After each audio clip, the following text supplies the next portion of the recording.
I apologize in advance for the length of this story. I've done my best to cut it down some, but it's just a long one. I'm hoping this is vague enough to remain anonymous because those involved are still out there somewhere, and I'd really prefer to not ever encounter them again.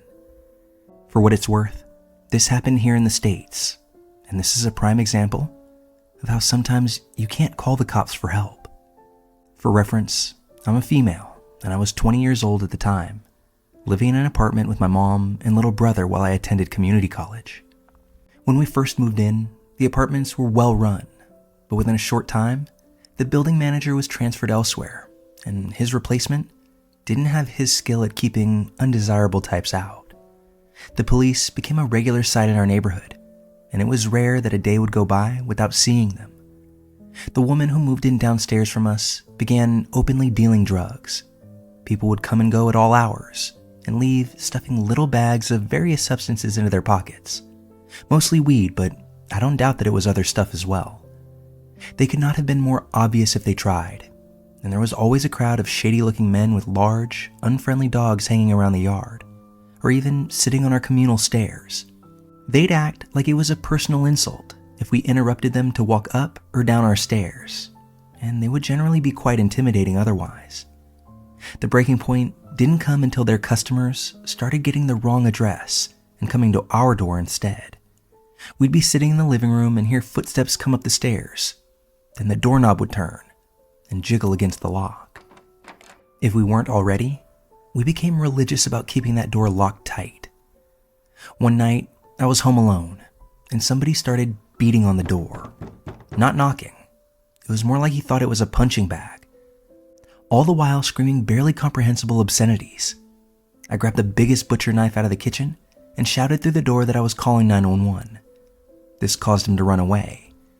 In hindsight, maybe I should have actually called, but I was just relieved that he was gone, and since I hadn't seen what he looked like, I figured it wouldn't be of much use. After that though, I developed a habit of pushing the couch in front of the door before I went to bed. Mom had had enough. She tried going to the building manager at first, but was met with a total lack of interest from her. So she decided there was nothing to be done but contact the police about it herself. So she called and got off the phone looking happy because they at least seemed to take her seriously and promised to investigate. The first sign of trouble came the next night. There was a lot of thumping and bumping downstairs, and a peek out of the window showed people going in and out of the apartment carrying cardboard boxes to a dented van on the street. Bright and early the next morning, the police raided the place, and you guessed it, clean as a whistle. At first, we didn't realize the implications of this. When the dealing started back up again a few days later, Mom called the cops once more, and the same thing happened. At this point, we knew that it probably wasn't a coincidence. Somebody in the local police department was most likely tipping them off. One of the curses of living in a small town. I was angry and disappointed, but at least we tried, right? It never hurts to try. Ha, I wish. About a week later, I was getting ready for an evening class. I'd just gotten out of the shower, and I was in my bedroom in a bathrobe picking out what I wanted to wear. I heard a loud banging on the front door, but didn't happen to think much of it. We had been expecting a package, and the UPS man always knocked loudly. My mom's footsteps went to answer it, and I hear her say something, although I couldn't make out the words. I did catch her tone though, and that caught my attention. I felt like something was off. I reached for my door, but before I could open it, it flew right into my face. All my shocked brain could grasp was this huge man with a gun in my bedroom, before I was grabbed by the shoulders and flung to the floor. I honestly thought the druggies downstairs had come to get us once and for all. I thought that I was about to be murdered. At this point, I should mention, I'd had an issue with one of my wrists for years due to a childhood injury. I'd had it operated on twice, and this wasn't more than a few months after the second operation. Naturally, I managed to land with my full weight on that wrist, and something crunched horribly. I did what any tough person would do, and immediately burst into tears and sat there clutching my wrist, waiting to die. I guess I must not have looked very threatening like that because the man stepped back a bit, and that's when I saw the police on the front of his vest. The next few minutes were a bit of a blur. Somehow I was herded out into my living room where my mom was, and the cop left without saying more than, "Wait here." My mom was pretty much in hysterics at this point, and I was nauseous from the pain. There was all kinds of shouting and activity going on outside, and after a short while, the cop returned. He informed us, to paraphrase, "Sorry, wrong address. Shit happens. We can't be perfect all the time. My name is Officer So-and-so. Here's my card. You can call if you have any questions." And then he just left. I went straight to the emergency room and spent the next 2 hours getting my wrist x-rayed and put into a splint. Then I went to math class because I didn't know what else to do, and I was terrified of being at home. Needless to say, I didn't learn anything that night, but the support of my teacher and my classmates was reassuring. The next morning, somebody knocked on the door. When my mom answered it, it was Officer So-and-so again. When I heard his voice, I started hyperventilating and went to hide in the bathroom. So I didn't hear what was said, but I did hear when my mom slammed the door. She was absolutely furious. I'd never seen her look so angry.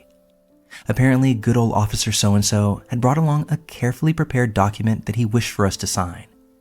It basically said that we understood that it was all a terrible mistake and that we would not be seeking legal action. She told him to go to hell and shut the door right in his face. 10 minutes later, the phone rang. It was one of the nurses at the emergency room, saying somebody claiming to be law enforcement had just come by trying to get copies of my ER visit records, but the hospital didn't have permission to release those, and if I wanted him to have them, I'd have to come in and sign the forms. Oh, hell no. Further questions revealed that, the man matched Officer So-and-so's description, and furthermore, he had told the nurse that he was not the officer involved, but was investigating the incident.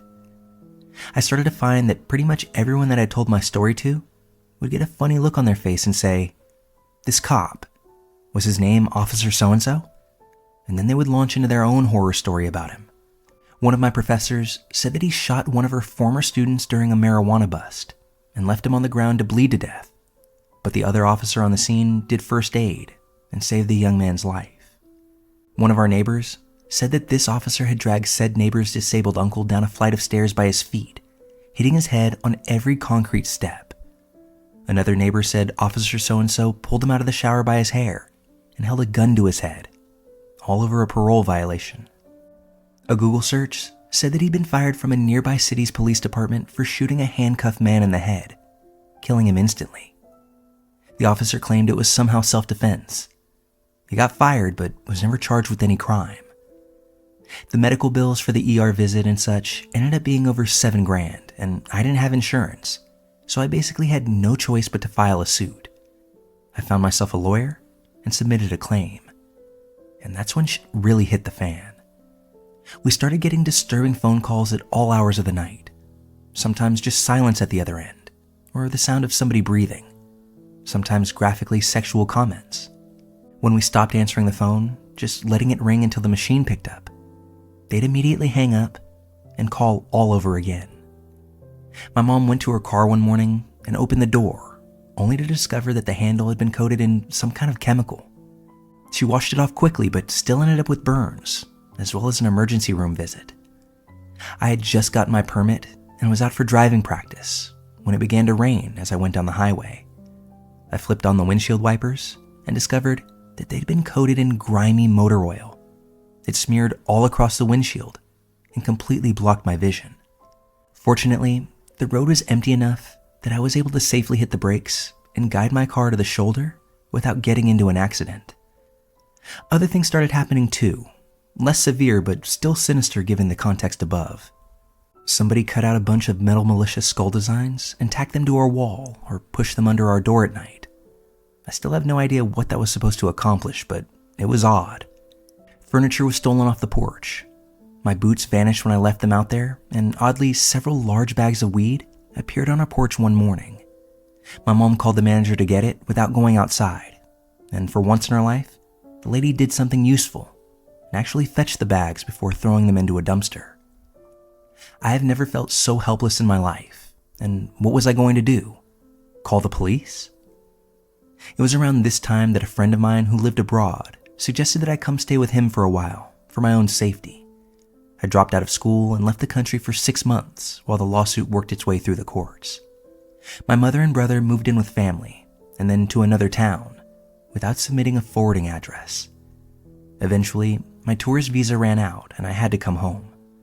I was a complete nervous wreck, and I ended up settling out of court for a relatively small sum of money, just to get it over with. My lawyer got a copy of the search warrant that they'd used. It was riddled with grammatical errors and switched between my apartment number, 18, and the number of the unit downstairs, 25. The suspect listed was somebody with an entirely different name, who looked entirely different from any of us, and who had apparently sold some oxy pills. She lived in Unit 25. I saw a copy of her driver's license. It said right there, nice and clear, Unit 25 as her address. I don't know. I have no proof, but it was obvious that somebody had been tipping off our drug dealers downstairs, and I often wonder if the wrong number on that warrant wasn't a mistake at all. Perhaps it was meant as retaliation for trying to get their friends in trouble. I've now regained full use of my hand, which my doctors had told me might never happen. I no longer have a heart attack at loud noises, and I only feel slightly uneasy when I see police uniforms, rather than having full-on panic attacks. It's almost 10 years later, and I'm only now beginning to reclaim my life, kick the PTSD, and going back to finish school. I feel like I lost the best part of my 20s to these jerks, and I'm still bitter about it. I currently live with friends in an informal situation. My real address is not on any documentation, and I get all my mail in a P.O. box in another town. Depending on which document you're looking at, I supposedly live in 5 different places scattered from one end of the county to the other, and I'm not going to change that until I move a lot further away from where all of this happened. The worst part of this, as far as I know, nobody involved has ever faced any sort of consequences.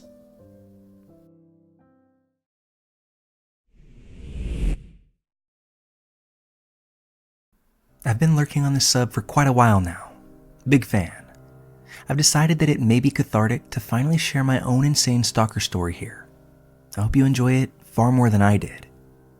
During college, I dated a fairly well-known and talented local musician named Tim. As horrible boyfriends tend to be in the beginning, he was a loving, attentive, charismatic, seemingly normal partner. He made me mixtapes, cooked me my favorite meals, and dedicated songs to me at open mics around town. I, young, foolish, and naive, was deeply smitten by his mysterious, dark, artistic allure. However, over the course of our year-long relationship, his mental health severely declined. He had the ability to appear lucid and normal around other people, but in private, he began suffering delusions, compulsively lying, and creating art that focused on themes of rape and murder.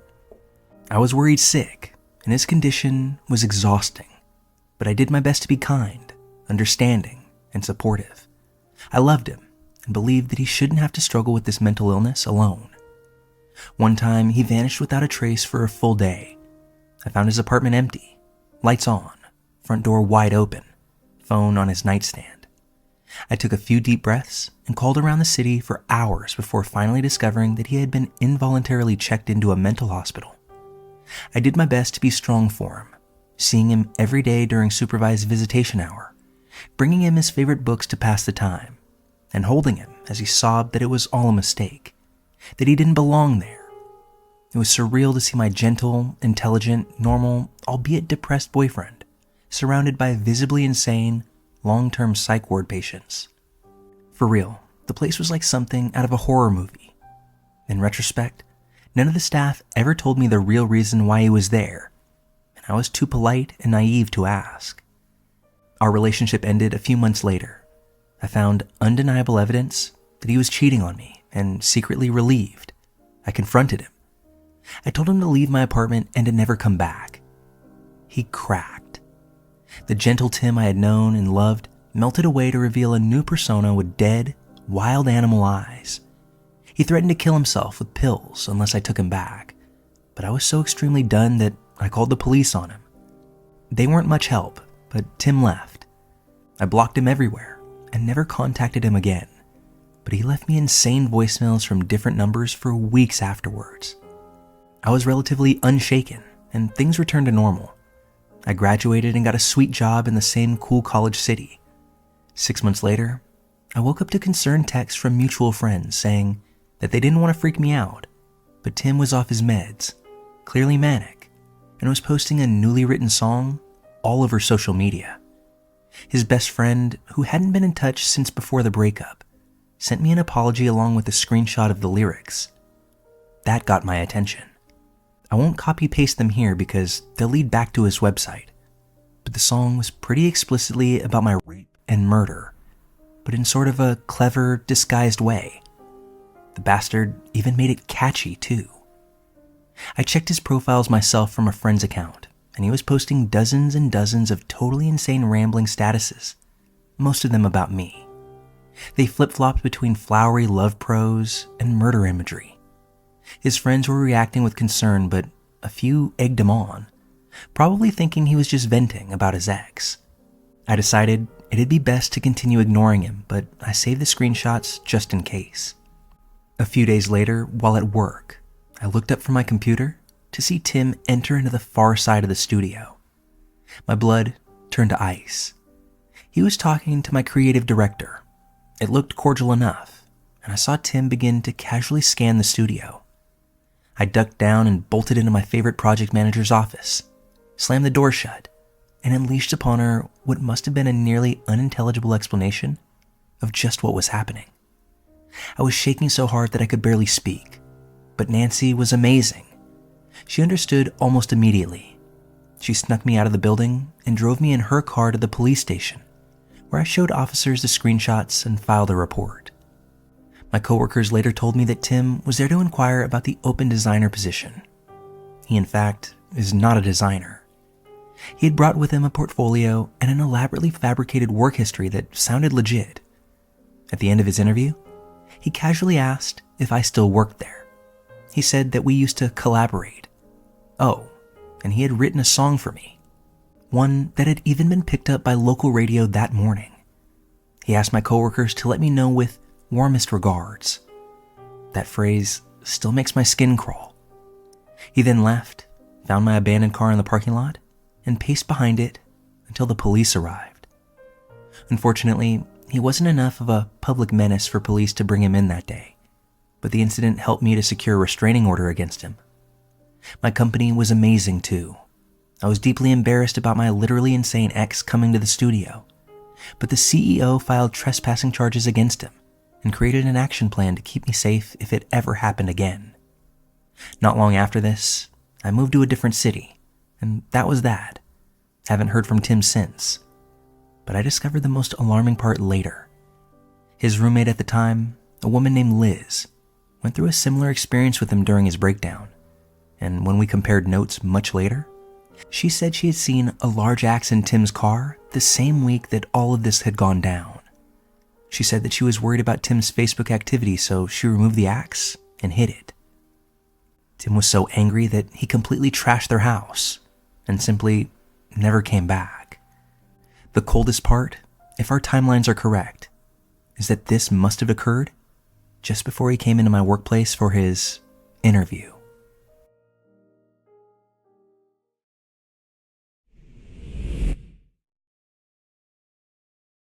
In 1987 or 1988, I was 8 or 9 years old living in a blue-collar suburb of Seattle, Washington. My mom had just started working after being a stay-at-home mom for many years, so my dad would now get me and my brother off to school in the mornings. I would wake up when my dad was just getting into the shower that was attached to the master bedroom and would pour myself a bowl of cereal and watch early morning cartoons. This particular morning was different though. The phone rang. My dad being in the shower, I answered the call. Cell phones were just barely in existence, and for rich people, and cordless phones were a thing but still a rarity at that time. Our phone was connected to the wall and corded. I sat down on my parents' bed and I answered it. "Hello?" I said. "Do you know who this is?" said the voice on the other end. It was an older man's voice. It sounded like my dad's voice, but not quite. My dad didn't have very many male friends, and his best friend was his cousin Jerry. And for reasons that I don't quite know, I just assumed that it was him. "Hey Jerry, my dad's in the shower." "That's okay. I wanted to talk to you. Do you want to come with me after school to get a present for your dad?" Since I believed that the other person on that phone was Jerry, I didn't feel threatened, uncomfortable, or that this was anything but an opportunity to spend time with a family member and go get my dad a present. I said something about that sounding fun, and I'd like to do it. I didn't think that it was odd at all, even though Jerry had never called that early in the morning, and certainly had never asked me to go with him alone anywhere before. "What are you going to be wearing?" he asked. I was a little puzzled, but there are a lot of kids at my school, and I realized that it could be hard to find me. "I'm going to wear my favorite outfit today, a black and white sweater that says International News on it, with a white turtleneck and white stirrups." By the way, this was the 80s. Stirrups were really popular, and white pants were even more popular. And for some reason, this part of the memory really sticks out to me. It's like it's almost permanently embedded into my brain. Maybe it was because my mom just washed my favorite outfit, and I was excited to wear it. Maybe I knew deep inside that something was off, but I remember the fluctuations in my voice. I remember the feeling of excitement. I just remember everything about this interaction. "You know, there are so many kids. I might not be able to find you. What do you look like?" he asked. Giggling, I said, "Jerry, you know what I look like." This was the moment that my dad got out of the shower, and he must have heard me talking because he walked really fast into the bedroom and said, "Who are you talking to?" "Jerry," was my reply. He grabbed the phone from my hand and said hello, but the line was dead, and my dad hung up the phone. He asked me what I had said, and I told him that Jerry was going to pick me up after school, and he wanted to know what I was wearing. He told me that wasn't Jerry, and not to wear that outfit, before ushering me out of the room and telling me to go eat breakfast. I thought it was odd when my dad picked me up after school and continued to do so for the next week. My dad always worked until 5, and he was never home early. He never mentioned what his thoughts were. He didn't even talk to me about not telling people what I was wearing on the phone. We literally never spoke about it. Well, about a year ago, I was listening to a podcast about Amy Mieljevich and got super freaked out that she went missing after arranging to meet someone over the phone to get a surprise for her mom. We lived nowhere near each other, many states away, but it was eerily the same type of call. Was this someone trying to abduct me? Was it a prank call? I know for a fact that it wasn't Jerry. But all these years later, I'm just left to wonder what the real intention behind that morning phone call was.